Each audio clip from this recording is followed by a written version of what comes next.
días de nuevo, Carlos. Bien, esta última semana ha habido como una especie de racia que no selecciona, no discrimina, no diferencia entre los estudiantes. Y entonces, simplemente la condición de estudiante es suficiente para que alguien pueda ser detenido, y no solamente detenido, sino colocado en una situación de vejación, tanto él como sus familiares, y a los propios abogados, en el caso nuestro de la asesoría jurídica, que así lo ha denunciado, se les impide el que puedan ejercer el derecho a representarlos.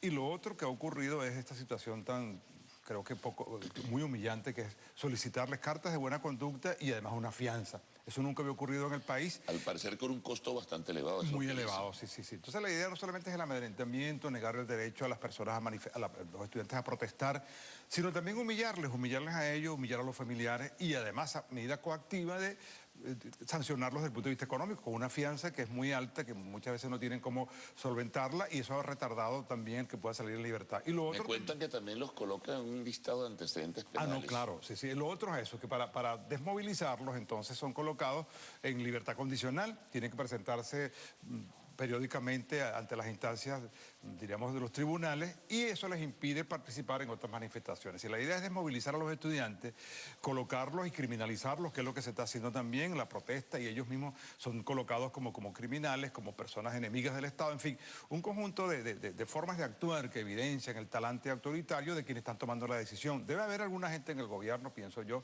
profesores universitarios, gente que en el pasado también hizo manifestaciones y además de forma mucho más agresiva que como lo hacen estos estudiantes, que lo hacen pacíficamente. Debe haber gente allí que alguna preocupación tendrá que tener, porque lo que se ha hecho durante estos días es realmente inaceptable, es injustificable y además atenta contra los derechos humanos. Eso es lo que estamos viviendo, y la semana ha sido muy elocuente en cuanto a colocar en evidencia el trato inadecuado, incorrecto, contra lo más noble que tiene una sociedad, que son sus jóvenes estudiantes. Ahora, en la Universidad Central de Venezuela, ¿cómo se ha evidenciado esta situación? ¿Cuántos estudiantes detenidos tiene la UCB?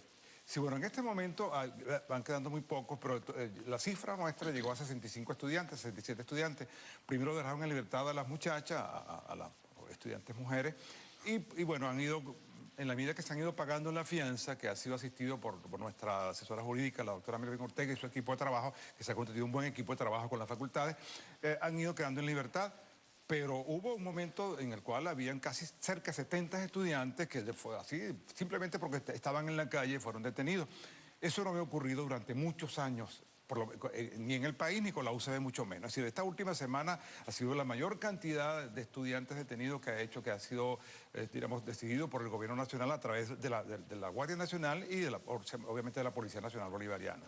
Es decir, no es bueno, no exhibe un buen rostro el gobierno con respecto al trato a los derechos humanos y en este caso el trato a los estudiantes venezolanos. Ahora, la situación interna que se ha presentado en algunas ocasiones en la Universidad Central de Venezuela, ¿cómo ha estado durante todo este tránsito, durante todo este recorrido de manifestaciones? Bien, ayer, por ejemplo, hubo una gran movilización de los estudiantes en la Facultad de Ingeniería, en la Facultad de Ciencias, en la Facultad de Medicina, casi en todas las facultades. Ellos hicieron lo que denominan el pupitrazo. Muchas de esas acciones que ellos realizan... Hay una reseña en medios de comunicación sobre eso. Son la respuesta que le da algunos grupos de estudiantes violentos, es tratar o tratar no de actuar contra ellos. Es decir, ha habido acciones muy terribles, muy duras para la universidad, la que ocurrió hace un par de meses en la Facultad de Arquitectura, otras han ocurrido en otras fases, en humanidades, donde los estudiantes que están reunidos son, diríamos, violentados, son agredidos por grupos armados, grupos que andan en motos y que entonces impiden que ellos puedan desarrollar sus actividades normales de debate, de foro, en fin.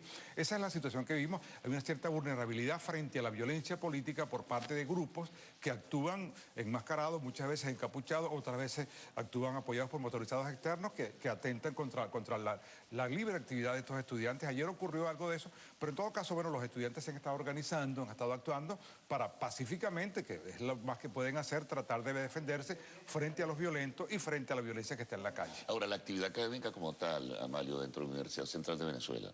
Sí, yo creo que se ha actuado como se hacía en la época en la que éramos estudiantes, que era estudiar y luchar. Los estudiantes han asumido... O sea, pero hay clases claro, han asumido que compartir la actividad de lucha política, que es muy justa que lo hagan, además de evidencia conciencia, también puede ser compartida con estudiar. Nosotros hemos mantenido las actividades abiertas, es decir, entendiendo que hay una limitación general, sí. Hay una situación que impide que haya normalidad absoluta, pero en todo caso, la decisión del Consejo Universitario, de los decanos, de las autoridades, es que haya actividades académicas a la medida de lo posible, con la flexibilidad, cuando ha tocado hacerlo, para tomar en cuenta que en algunas ocasiones no es posible que las clases se desarrollen normalmente. Cuando es así, se es flexible, en fin, se toman algunas decisiones para no perjudicar a los estudiantes. Pero en general hemos mantenido las actividades de investigación, las actividades académicas en ese marco difícil de hostilidad que estamos viviendo. Ahora, se abre o se abrió un espacio de diálogo que ahora está suspendido, por lo menos en la instancia política, por la decisión de la MUD de suspender su participación en las mesas técnicas por estar en desacuerdo por la represión contra el movimiento estudiantil y adicionalmente por la confusión que existe en el vocerío oficial. En este caso se ha solicitado de nuevo la participación de los estudiantes en esas mesas de diálogo, pero sigue sin ocurrir. No, es que es muy difícil. Incluso los países que están en guerra o los grupos que están en guerra, cuando quieren dialogar, hay lo que llaman un cese al fuego, es decir, las armas dejan de hablar para que sea la palabra la que se defina. En este caso es muy difícil que los estudiantes asistan a una reunión con el presidente de la República o con algún ministro mientras haya persecución, mientras los estén tratando como tal, mientras les estén cobrando fianza, los estén criminalizando o los coloquen en régimen de presentación. Tiene que haber libertad plena para los estudiantes, respeto a su derecho a protesta y es posible que en ese momento ellos tomarán su decisión de ir a dialogar o no, pero tiene que crear las condiciones y eso le corresponde al gobierno, crear las condiciones, igual que ocurre en otras instancias políticas del país, para que haya confianza suficiente y el diálogo se establezca. Si no, de otra forma, sería muy poco honroso para los estudiantes ir a dialogar mientras están siendo reprimidos, es decir, no lo van a aceptar y así lo han expresado públicamente. Nosotros no tenemos por qué sugerirles a ellos cómo hacerlo, pero la decisión que han tomado creo que es la correcta. Mientras no cese la represión, mientras no se respeten sus derechos a la participación, mientras sus compañeros estén siendo sometidos a la manera humillante, del trato humillante, ellos no pueden dialogar y creo que así lo han establecido, lo han definido. Ahora, ¿tú crees que ya con mayor trascendencia estas mesas de diálogo van a llegar a algún lugar? El domingo hay una reunión de UNASUR, cancilleres 3 en número, más el nuncio apostólico con la mesa de unidad. ¿Pero tú crees que van a llegar o van a dar algún resultado? Muchos piensan que simplemente el gobierno está ganando tiempo, lavando su rostro nacional e internacionalmente, pero que las cosas van a seguir igual. Sí, creo que algunos de los dirigentes políticos se lo dijo al presidente Maduro y los ministros. Mire, aquí muy poco tiene que hacer la gente que está en la oposición, porque las decisiones las toma el gobierno, y es cierto. Quien tiene que dar muestras de que las mesas de diálogo tienen algún sentido de eficiencia, de tomar en cuenta algunas peticiones, es el propio gobierno. Es decir, no depende, en este caso, de los factores de oposición, depende más de quien está gobernando, quien toma decisiones, quien puede, diríamos, satisfacer las peticiones que le están pidiendo los grupos que están reunidos con ellos, entre ellos pues está muy... Pero si no avanzas, ¿qué sentido tiene mantenerse en la mesa, por ejemplo? Eso es, si no hay avance, eso se torna en una suerte de farsa. Si hay casos emblemáticos como el de Simonovic, de la ley de amnistía, el desarme de los grupos violentos, en fin, la renovación de los poderes públicos. No, incluso algunos voceros oficiales se han expresado de manera muy poco respetuosa con el caso de Simonovic. Pues, es decir, cuando se ha solicitado esto, mucha gente, no lo ha hecho en este caso el presidente, pero alguna de las personas que le acompañan muy cerca ha dicho que se ha expresado de forma muy poco honorable con respecto a una persona que está detenida, que está enferma y que merece un trato humano, humanitario, y que yo creo que sería una muestra importante que el gobierno debe dar, pero ni siquiera esa, que es la que tiene más inmediata, la que ha solicitado, lo que en alguna ocasión el propio José Vicente Arangel ha dicho que habría que considerarlo, quizás recordando que en el pasado él defendió los derechos humanos y defendió cosas que hoy están ocurriendo y que no, frente a las cuales tiene un silencio que a uno... Pero fíjate lo paradójico, lo que acaba de ocurrir, un exalcalde del chavismo le dan libertad ayer por razones humanitarias, más allá que siga el juicio, y Simonovic sigue detenido. Y además en condiciones mucho menos difíciles que la que está sufriendo Simonovic, que es evidente por razones de carácter médico, lo ha dicho su esposa, lo ha dicho sus hijos, en fin, hay una expresión concreta de que esta persona está sufriendo una situación muy difícil y que frente a la cual un gobierno democrático, de talante democrático, simplemente actúa con benevolencia, actúa con receptividad, y eso se ha hecho en este país. Se ha hecho con gente que hoy está gobernando, que en el pasado fueron tratados de manera, diríamos, mucho más respetuosa que con la cual hoy tratan a las personas que están detenidas. Sí, ahora, ¿cómo crees tú que repercute internacionalmente?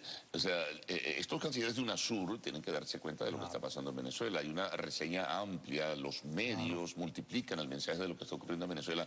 ¿Y al final qué pasa? Sí, yo creo que por mucha amistad que tengan algunos gobiernos con el gobierno venezolano, es decir, son tan palmarias, tan elocuentes la situación de Venezuela y son tan claras las razones por las cuales se suspende la mesa de diálogo, que creo que ellos tendrán que reflexionar y hablar con el gobierno para manifestarle su preocupación, porque en todo caso ellos están actuando como mediadores y la mediación queda anulada en la medida en que no hay una actitud del gobierno que permita que esa mediación pueda ser eficiente. En ese sentido, creo que la reunión que tienen la Mesa de la Unidad con los cancilleres sería muy importante porque es una forma de manifestarle allí ellos concretamente lo que ellos aspiran y lo que habría que cambiar.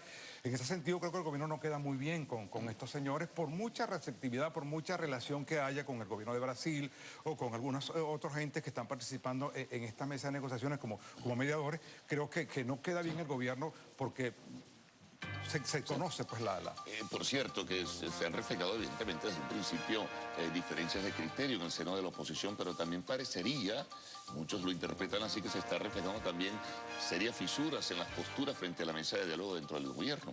Porque una cosa uno le escucha decir a Maduro, o a menos que sea mera formalidad, a Arriaza, y otra cosa le escucha uno al alcalde del municipio Libertador, al presidente de la Asamblea Nacional y a otros voceros del gobierno. Sí, hay como dos fracciones. Una donde está Aristóbulo Isturi, que a uno le sorprende, ¿verdad? Que él fue en el pasado, es decir, un receptor de la flexibilidad y de la acción para que se le reconocieran derechos, pero hoy tiene una actitud bastante radical de negar el diálogo. Diosdado Cabello es evidente que representa la parte más dura.